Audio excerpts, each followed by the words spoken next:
오늘 말씀 야고보서 5장 1절로 11절까지 말씀입니다. 야고보서 5장 1절로 11절까지 말씀 제가 봉독해 드리겠습니다. 들으라 부한 자들아, 너희에게 임할 고생으로 말미암아 울고 통곡하라. 너희 재물은 썩었고 너희 옷은 좀 먹었으며 너희 금과 은은 녹이 슬었으니 이 녹이 너희에게 증거가 되며 불같이 너희 살을 먹으리라. 너희가 말세의 재물을 쌓았도다. 보라, 너희 밭에서 추수한 품꾼에게 주지 아니한 삭시 소리 지르며 그 추수한 자의 우는 소리가 만군의 주의 귀에 들렸느니라. 너희가 땅에서 사치하고 방종하여 살육의 날에 너희 마음을 살찌게 하였도다. 너희는 의인을 정죄하고 죽였으나 그는 너희에게 대항하지 아니하였느니라. 그러므로 형제들아, 주께서 강림하시기까지 길이 참으라. 보라, 농부가 땅에서 나는 귀한 열매를 바라고 길이 참아 이른 비와 늦은 비를 기다리나니 너희도 길이 참고 마음을 굳건하게 하라. 주의 강림이 가까우니라. 형제들아, 서로 원망하지 말라. 그리하여 심판을 면하리라. 보라, 심판주가 문 앞에 서 계시니라. 형제들아, 주의 이름으로 말한 선지자들을 고난과 오래 참음의 본으로 삼으라. 보라, 인내하는 자를 우리가 복되다 하나니 너희가 욥의 인내를 들었고 주께서 주신 결말을 보았거니와 주는 가장 자비하시고 긍휼히 여기시는 이시니라. 아멘. 드디어 야고보서 이제 마지막 장 5장에 들어왔고요. 아마도 이제 다음 한 번 더 하면 야고보서가 이제 끝이 날 것 같습니다. 자, 오늘 본문은 이제 5장 결론 부분 이렇게 생각하셔도 좋고요. 야고보서의 저자가 지금 마지막으로 우리에게 들려주고 싶은 얘기 이렇게 생각해도 좋을 것 같습니다. 본문을 보시면 크게 네 단락으로 좀 구성이 될 수가 있는데 1절에 보면은 들으라 라고 하는 말로 시작하죠. 근데 4절에도 보라 라고 하는 말이 나오고요. 7절 중간에 보면 또 보라 라는 이야기가 나오고 11절에도 보라 라고 하는 말이 나옵니다. 그전에도 한 번 더 나오지만 그거는 문맥상에 생략해도 되는 부분이기 때문에 이렇게 네 단락으로 구성이 되어진다라고 보시면 돼요. 즉, 한 단락에 들으라, 그리고 세 단락에 보라로 시작되는 이 이야기가 야고보서의 저자가 지금 마지막으로 권면하고 싶은 내용이다라는 겁니다. 2주 전에 잠깐 말씀을 드렸었지만 야고보서의 저자가 지금 편지를 보내는 이 교회, 유대인 공동체는 아마도 수리아 안디옥 교회일 가능성이 크다라고 말씀을 드렸었습니다. 스데반 집사가 순교한 이후에 유대인들은 어쩔 수 없이 예루살렘에 있을 수가, 성도들은 예루살렘에 있을 수가 없었죠. 그래서 유대인들의 핍박을 피해서 뿔뿔이 흩어지는 결과가 나타나게 됩니다. 근데 예루살렘에서 가장 가까운 이방의 도시가 수리아였고 거기에 유대인 중심으로 교회가 세워지게 되죠. 그게 바로 수리아 안디옥 교회였다라는 겁니다. 그래서 우리는 수리아 안디옥 교회를 어떻게 평가하느냐면 최초로 이방인 지역에 생겨나게 된 교회, 그렇게 이야기하고 있죠. 그러나 특징은 또 유대인이 중심이 된 교회, 이렇게 이야기하지 않습니까?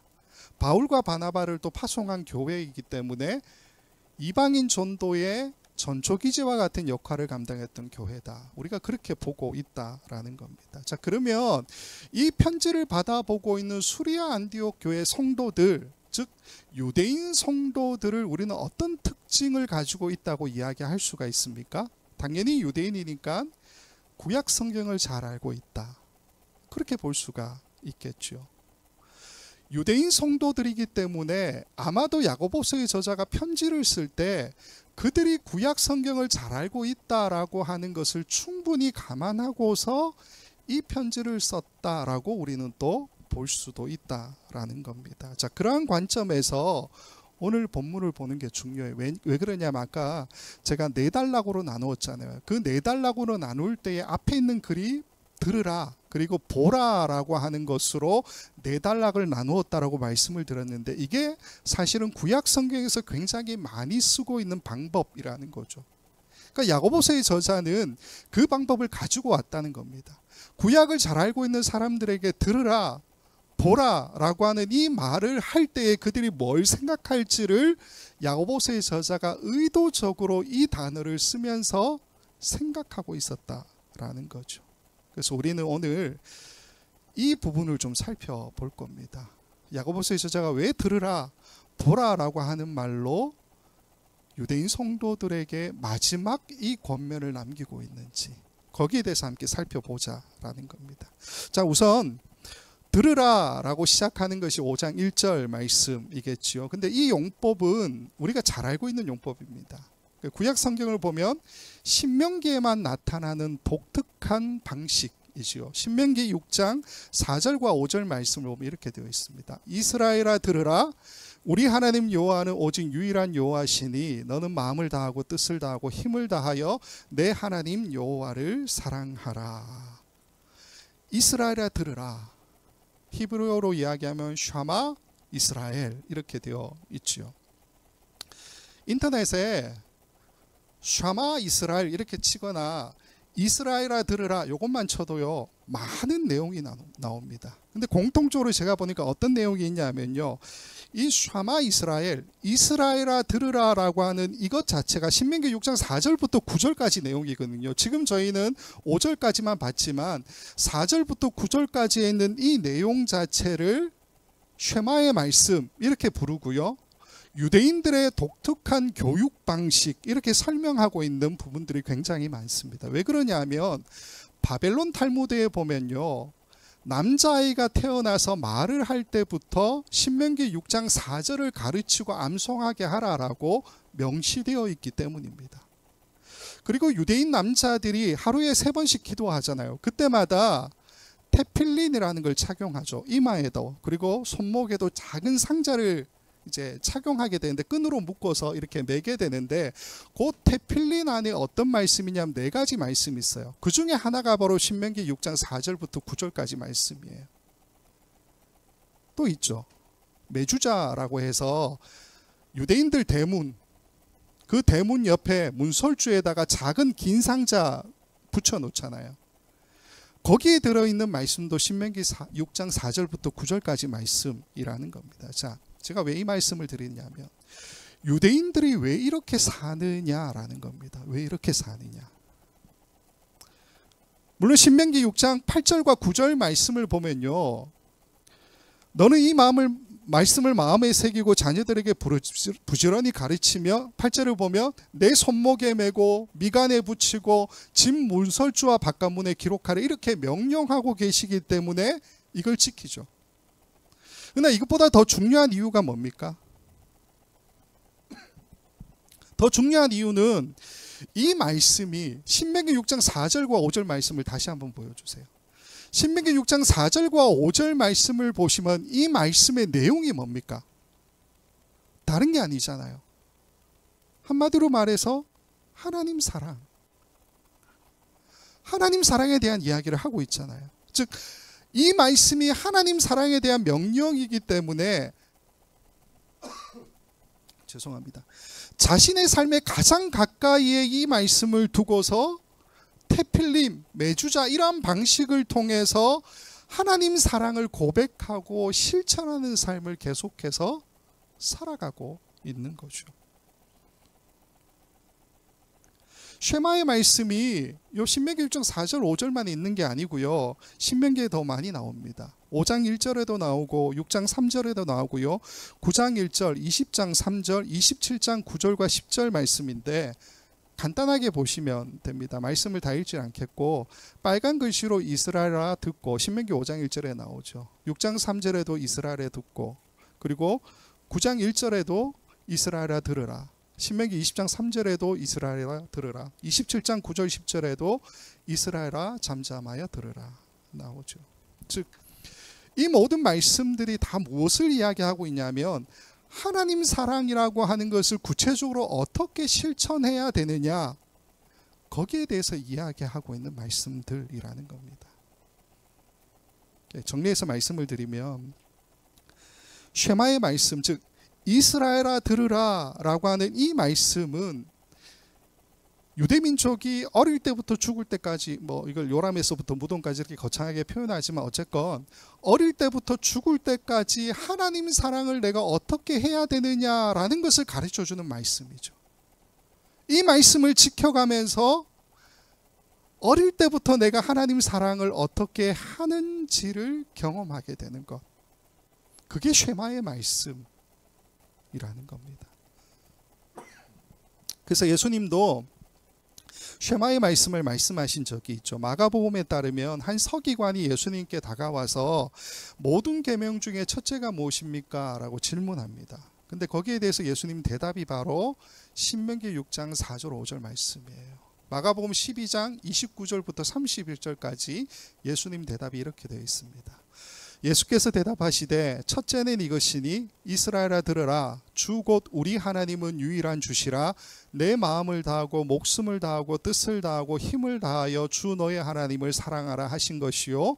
둘째는 이것이니 내 이웃을 내 자신과 같이 사랑하라 하신 것이라. 이보다 더 큰 계명이 없느니라.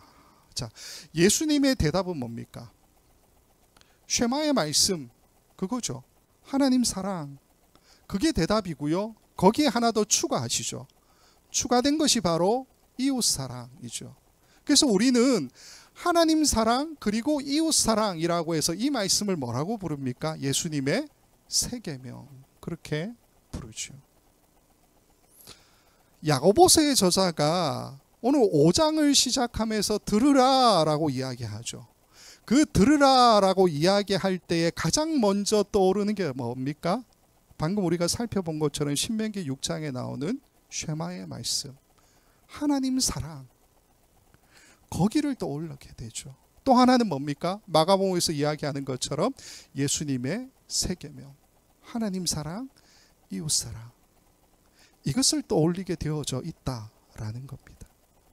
그래서 오늘 보면 5장 1절 앞부분을 보면 들으라 너희 부한자들아 이렇게 되어 있죠. 여기 들으라 라고 하는 이 말이 아게 닌이라고 하는 두 단어로 되어져 있습니다. 아게라고 하는 이 단어가 들으라 라고 하는 거고요. 닌이라고 하는 이 말은 사실 우리 성경은 번역을 안 했어요. 근데 영어로 이야기하면 now 뭐 이런 뜻이고, 우리말로 조금 강하게 표현하면 지금 당장 이런 표현으로 할 수가 있을 것 같습니다. 그래서 들으라 요 말 자체를 좀 풀어서 이야기하면 어떤 의미가 됩니까? 지금 당장 들으라, 이렇게 이야기가 되죠. 지금 당장 들으라, 이게 내일 듣고 모레 듣고 나중에 듣고 그게 아니고요. 지금 당장 들으라. 지금 당장 들어야 될 것이 뭡니까? 들으라 라고 하니까 그들의 머릿속에 생각나는 게 뭐라고요? 쉐마의 말씀, 예수님의 세 계명, 하나님 사랑, 이웃 사랑에 대한 그 이야기요. 그게 그들의 머릿속에서 당연히 떠오르게 된다라는 겁니다. 그래서 들으라, 그 다음에 부한자들아 이렇게 이야기하죠. 이 부한자들이라는 말이 플루시오스라고 하는 한 단어인데 이건 뜻이 하나밖에 없습니다. 형용사이고요. 부유한, 풍부한. 그래서 영어로 보면 다 rich라고 해서 한 단어로 다 번역하고 있는 것을 보게 됩니다. 이 부한자들에게 어떤 이야기를 합니까? 5장 1절 후반부를 보면 이렇게 이야기하죠. 5장 1절 후반부 좀 보여주세요. 야고보서 5장 1절입니다. 너희에게 임할 고생으로 말미암아 울고 통곡하라, 그렇게 되어 있죠. 너희에게 임할 고생으로 말미암아 울고 통곡하라. 너희에게 임할이라고 하는 이 단어가 풀어서 말씀을 드리면 불시에 덮쳐버릴 이런 뜻을 가지고 있습니다. 울고 통곡하라, 이 단어는 큰 소리로 울부짖고 비명을 지르다, 이런 뜻을 가지고 있는 단어예요. 그래서 이 야고보서의 저자가 지금 부한 자들에게 뭐라고 이야기하는 겁니까? 들으라, 너희에게 임할 고생으로 말미암아 울고 통곡하라. 즉 불시에 너희를 덮쳐버릴 재난으로 말미암아 큰 소리로 울부짖고 비명을 지르라 라고 하는 경고의 이야기를 유대인 성도들에게 하고 있다라는 거죠. 자, 그러면 우리의 질문은 당연히 그 다음으로 이어집니다. 왜 이 이야기, 이 경고를 유대인 성도들에게 하고 있느냐라는 거죠. 왜 그럴까요? 서론에서 수리 안디옥 교회에 대한 특징을 몇 가지 말씀을 드렸습니다. 어쨌건 최초로 생겨난 이방인 지역의 교회였고요. 유대인들 중심이 된 교회였고요.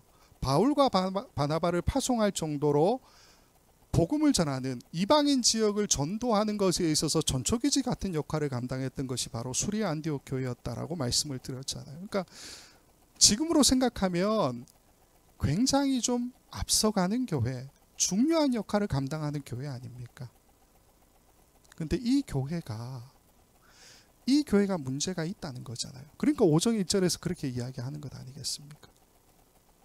사실 여러 번 말씀을 드렸지만 초대교회의 특징에 대해서 성경이 뭐라고 이야기하고 있습니까? 사도행전 2장과 4장에 보면 같은 이야기가 나오는데 보지는 않을게요. 2장과 4장에 어떤 이야기가 나옵니까? 서로 쓸 것을 나누어 주는 공동체, 차별이 없는 공동체, 부자가 가난한 자를 위해서 내 것을 내어주는 공동체, 가난한 자는 또 부끄러움 없이 도움을 받는 그런 공동체, 그 얘기를 하고 있잖아요. 그러니까 이 말은 곧 무슨 의미입니까? 지금까지 유대 사회에서는 절대로 나타나지 않았던 공동체의 모습이라는 거죠. 그게 나타나고 있는데 그 공동체를 우리는 뭐라고 부릅니까? 교회. 그렇게 부르잖아요. 그러니까 교회라고 하는 것 자체가 새로운 하나님의 공동체의 모델을 제시하고 있는 모습이라는 거예요. 근데 수리 안디옥 교회는 어떤 모습이었다고요? 야고보서 2장 2절과 3절 말씀을 보면 이렇게 되어 있습니다. 2장 2절과 3절. 만일 너희 회당에 금가락지를 끼고 아름다운 옷을 입은 사람이 들어오고 또 남루한 옷을 입은 가난한 사람이 들어올 때에 너희가 아름다운 옷을 입은 자를 눈여겨보고 말하되 여기 좋은 자리에 앉으소서 하고 또 가난한 자에게 말하되 너는 거기에 있든지 내 발등 아래에 앉으라 하며. 15절 16절. 만일 형제나 자매가 헐벗고 일용할 양식이 없는데 너희 중에 누구든지 그에게 이르되 평안히 가라, 덥게 하라, 배부르게 하라 하며 그 몸에 쓸 것을 주지 아니하며 무슨 유익이 있으리요. 사도행전 2장과 4장에 나오는 초대교회의 그 모습은 온데간데 없고 어떤 모습만 있다고 이야기하고 있습니까? 교회 안에 가난한 자와 부자를 차별하고 가난하고 헐벗고 일용할 양식이 없는 내 형제 자매들을 외면하는 그 모습이 나타난다라고 이야기하죠. 즉 오늘 본문 5장 1절을 제가 길게 설명을 드렸는데 이 5장 1절은 우리에게 무엇을 말해주고 있냐면 지금 유대인 성도들의 이 공동체가 심각한 상황에 처해져 있다라고 하는 것을 말해주고 있다라는 겁니다. 당연히 나와야 되는 초대교회의 그 중요한 특징들, 그 모습은 하나도 없고 쉐마의 말씀도 없고 예수님의 세계명도 없고 함께 나누는 차별 없는 공동체의 모습이 없는, 오히려 가난한 자들을 외면하고 차별하고 헐벗고 굶주린 내 형제 자매에 대해서 아무런 상관이 없다고 생각하는 그 모습만 남아있다라는 거죠. 그럼에도 불구하고 그런 자기 자신을 인지하지 못하는 그들에게 지금 뭐라고 이야기합니까? 지금 당장 들으라 부한자들아, 불시에 너희를 덮쳐버릴 재난으로 말미암아 큰 소리로 울부짖고 비명을 질러라. 그렇게 경고하고 있다라는 겁니다. 지난 시간에 4장 마지막 부분을 함께 봤었는데요. 그 4장 마지막 부분에 야고보서의 저자가 이런 질문을 하죠. 너는 누구이기에? 너는 누구이기에? 우리는 누굽니까? 야고보서의 저자가 설명하는 건 그거죠. 주님께서 원하신다면 무조건 하고 주님께서 말씀하시면 무조건 따를 수밖에 없는 존재. 그럼에도 불구하고 내일 일을 하나도 모르는 우리가 장사로 내가 큰 돈을 벌어서 부자가 되겠다, 하나님 없어도 나는 떵떵거리며 잘 살 수 있다고 생각하는 우리라는 거죠. 잠깐 나타났다가 사라지는 안개에 불과하지만 그러면서도 이 땅에 썩어질 것들에 우리의 마음을 두고 있는 사람들, 그게 우리의 모습이다라고 이야기하고 있지 않습니까? 그런데도 너희 부한 자들이 가난한 자들을 외면하고 차별하고 형제나 자매가 헐벗고 굶주릴 때에 그냥 입으로만 모든 것을 다 떼오고 1장부터 계속 이야기하고 있는 것처럼 행함이 없는 그 믿음, 쉐마의 말씀도 없고 예수님의 새 계명도 없는 하나님 사랑과 이웃 사랑이 전혀 나타나지 않는 그 모습만 가지고 있는데 그래도 괜찮겠느냐? 아니, 지금 와서 들으라. 지금 당장 들으라. 너희는 불시에 덮칠 모든 재난으로 말미암아 큰 소리로 울부짖고 비명을 지르는 날이 곧 올 거야. 그 경고를 1절에서 하고 있다는 겁니다. 자, 그러면서 2절과 3절을 보면 이렇게 되어 있죠. 너희 재물은 썩었고 너희 옷은 좀 먹었으며 너희의 금과 은은 녹이 쓸었으니 이 녹이 너희에게 증거가 되며 불같이 너희 살을 먹으리라. 너희가 말세에 재물을 쌓았도다. 한마디로 말해서 뭡니까?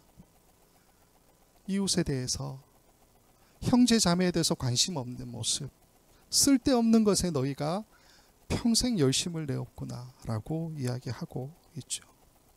자, 근데 우리가 여기까지 말씀을 보면 마음에 걸리는 게 한 가지 있죠. 1절에서 들으라 라고 이야기하면서 언급하고 있는 사람들이 곧 누굽니까? 부한 자들이라고 언급하고 있죠. 근데 생각해 보면 말씀 준비하다 그런 생각이 좀 들었어요. 나는 부한 자에 속하지는 않은 것 같은데 분명히 어떻게 해야 될까라는 생각이 좀 들었습니다. 부자가 아니잖아요. 렌트비 내고 살아가기도 좀 버겁고 애들 셋 키우면서 가끔은 아이들이 뭐 사달라고 할 때보다 내가 알아서 사줄 때가 훨씬 더 편하다는 것을 참 많이 느낍니다. 애들 키우면서 하루하루 겨우 먹고 살기도 바쁜 것이 우리의 모습 아닙니까? 그러니까 이 말씀 자체가 우리에게 어떤 상관이 있느냐, 부자의 기준을 도대체 우리는 어디에 두어야지만 이 말씀이 나의 말씀이 되느냐라는 거죠. 야고보서 2장을 우리가 지금 계속 여러 번 봤었지만 2장을 말씀드릴 때 차별에 대한 문제에 대해서 한번 말씀을 드린 적이 있었습니다. 지난주 목사님 설교도 차별에 대한 이야기를 하셨는데 그거죠. 쉽게 생각하면 우리는 본능적으로 나와 너, 그러니까 나와 다른 사람들이 서로 다르다라고 하는 것으로 통해서 우리 자신의 정체성을 증명받기를 원하죠. 그런 거 아니겠습니까? 나는 저 집사님보다는 그래도 좀, 저 장로님보다는 그래도 뭔가가 좀, 그게 우리 모습이죠. 술도 안 먹고 담배도 안 피고 뭐 노름도 안 하고 뭐 등등등등. 우리가 가지고 있는 기준이 그런 것 아니냐라는 겁니다. 즉 우리는 다른 사람들과 내가 다르다라고 하는 것으로 통해서 내 정체성을 삼죠. 그걸로 통해서 어떤 것을 누리기를 원합니까? 저 사람보다 내가 조금 더 나아. 그러니까 우월감 같은 것을 느끼길 원하죠. 그걸로 우리의 가치를 자꾸 증명하고자 하는 것이 우리의 마음이라는 겁니다. 근데 이렇게 되면 남는 게 차별밖에 없다라고 하는 거죠. 차별이라고 하는 것을 극복하는 문제는요, 다른 게 아니에요. 부나 건강이나 우리의 형편이나 상황이나 교육이나 뭐 이 모든 것들이 다 다른 것은 우리가 인정해야 됩니다. 그걸 인정하고서 그것과 상관없이 나와 너는 본질적으로 다르지 않다라는 그 입장을 취할 때 우리가 차별의 문제를 어느 정도 해소할 수가 있는 거죠. 쉽게 말씀을 드리면 나도 인간이고 너도 인간이 아니냐라는 거죠. 저 사람도 하나님 피조물이고 나도 하나님 피조물이다. 그거 아니겠습니까? 조금 더 가면 하나님 만드신 모든 자연도 하나님의 피조물이고 우리 인간도 하나님의 피조물이다. 이런 입장을 이야기하는 거죠. 그러니까 다르지만 하나님 앞에서는 본질적으로 같을 수밖에 없는 존재다라고 하는 것을 우리가 인지하게 되면 주변에 우리가 차별하는 것들을 어느 정도 막을 수 있지 않겠느냐라는 겁니다. 예수님도 세 계명을 언급하실 때 신명기 6장에 나오는 쉐마의 말씀, 즉 하나님 사랑만 언급하고 계시지 않죠. 한 걸음 더 나아가서 이웃 사랑이라고 하신 것을 말씀하신 이유가 바로 여기에 있는 것 아니겠느냐라는 겁니다. 자, 그러면서 이제 넘어가면요, 보라라고 하는 것으로 시작하는 세 개의 단락이 그 뒤에 이어지는 것을 보게 됩니다. 5장 4절과 5절을 보면 이렇게 되어 있죠. 보라, 너희 밭에서 추수한 품꾼에게 주지 아니한 삭시 소리를 지르며 그 추수한 자의 우는 소리가 만군의 주의 귀에 들렸느니라. 너희가 땅에서 사치하고 방종하여 살육의 날에 너희 마음을 살찌게 하였도다. 이 4절과 5절을 보면은 밭, 땅, 이런 단어가 나오는 것을 보게 되죠.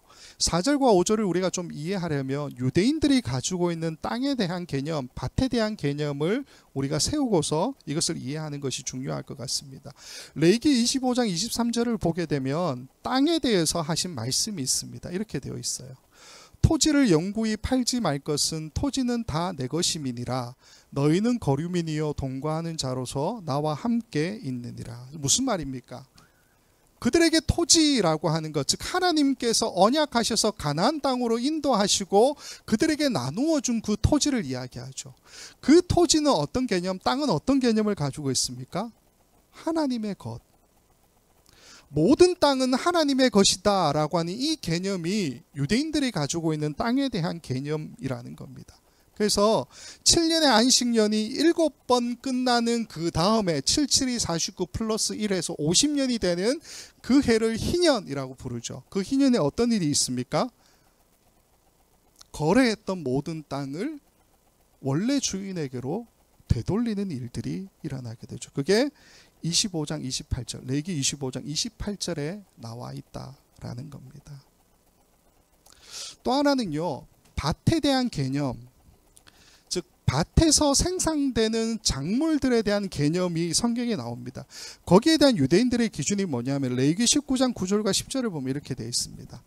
너희가 너희의 땅에서 곡식을 거둘 때에 너는 밭 모퉁이까지 다 거두지 말고 내 떨어진 이삭도 줍지 말며 내 포도원의 열매를 다 따지 말며 내 포도원에서 떨어진 열매도 줍지 말고 가난한 사람과 거류민을 위하여 버려두라. 나는 너희의 하나님 여호와이니라.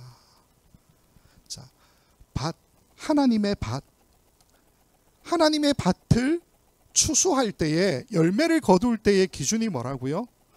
가난한 사람과 거류민들을 위해서 밭 모퉁이를 남겨두고 열매도 전부 따지 말고 떨어진 이삭이나 열매는 아예 줍지도 말아라. 그거죠.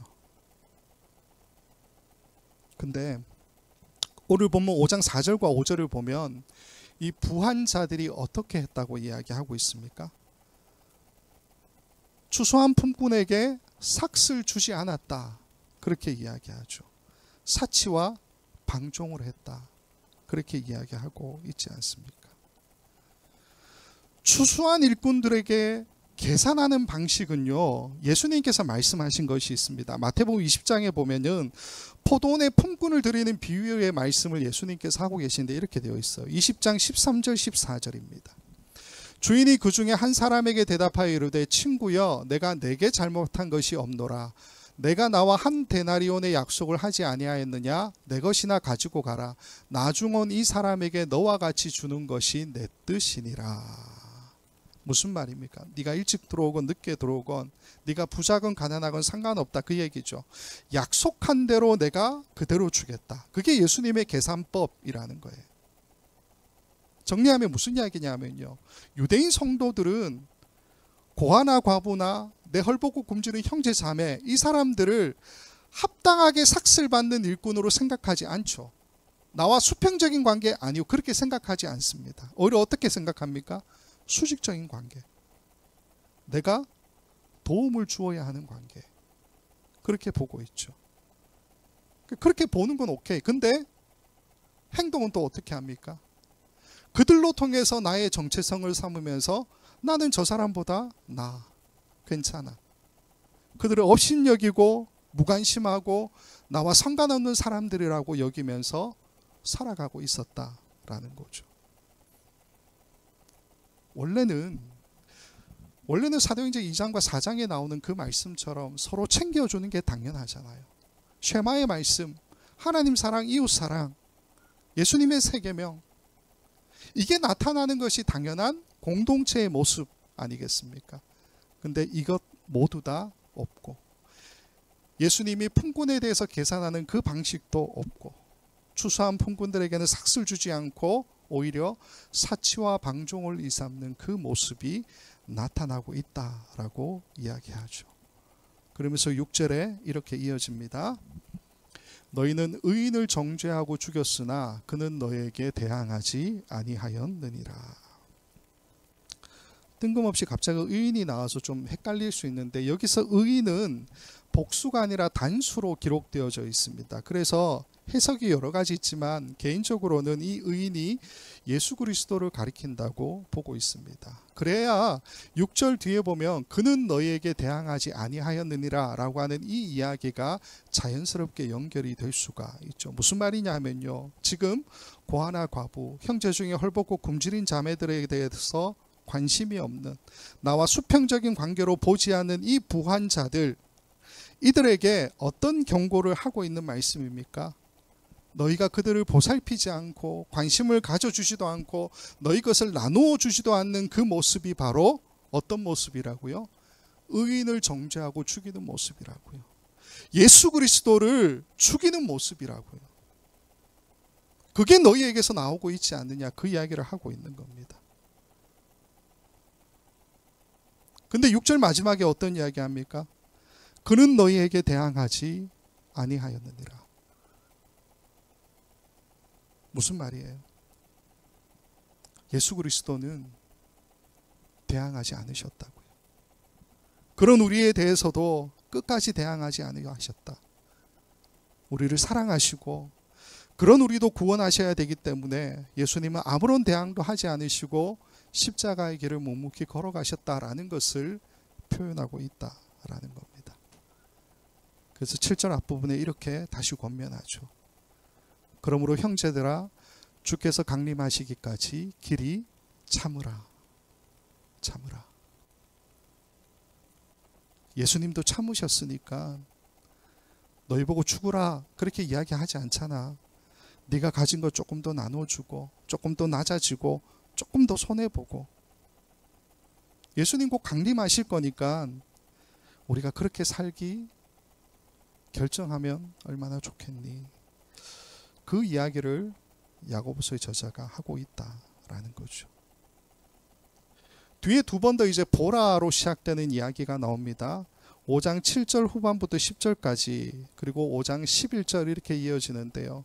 말씀을 눈으로 쭉 보시면 다른 이야기를 하고 있는 게 아니고 주께서 강림하시기까지 길이 참으라 7절에서 이야기하는 그 내용을 반복하고 있는 내용이라는 것을 우리가 알게 됩니다. 말씀을 맺겠습니다. 오늘 말씀은 부한자들에게 주는 경고의 말씀이 분명히 맞습니다. 주석들 다 살펴봐도 부자에게 주는 경고, 부한자에게 주는 경고 이렇게 되어져 있습니다. 그러나 이 말씀이 단순하게 돈이 많은 사람들에게만 해당되는 말씀일까요? 그건 아니죠. 4장에서 야고보서의 저자가 우리에게 묻잖아요. 너는 누구이기에? 너는 누구이기에? 5장에 나오는 이 부한자들은 그 4장에서 이야기하는 너는 누구이기에 라고 하는 그 말에 연결이 되어지죠. 내일 일을 알지 못하면서도 장사로 큰 돈을 벌겠다고 생각하는, 하나님 없어도 내 삶의 모든 계획들은 자연스럽게 다 잘 굴러갈 거야. 그게 우리의 모습이죠. 잠깐 사라졌다가 없어지는 안개에 불과한 우리지만 이 땅에 썩어질 것들에 오히려 마음을 두고 살아가는 것, 그게 우리의 모습 아니겠습니까? 5장에서 이야기하고 있는 부한자들은 결국 우리를 향한 경고의 말씀이라는 거죠. 우리가 고아나 과부들, 헐벗고 굶주린 내 형제 자매를 합당하게 삭슬 받아야 할 일꾼으로 보지 않죠. 수평적인 관계가 아니라 수직적인 관계로 보죠. 그들을 업신여기고 그들에 대해서 무관심하고 외면하고 그러면서 나만 사치하고 방종하는 그러한 삶의 선택들. 그것 때문에 오늘 저자는 들으라 라고 하는 이 표현을 써가면서, 즉 쉐마의 말씀, 예수님의 새 계명을 그들이 머릿속으로 떠올려야 된다라는 것을 강조하고 있지요.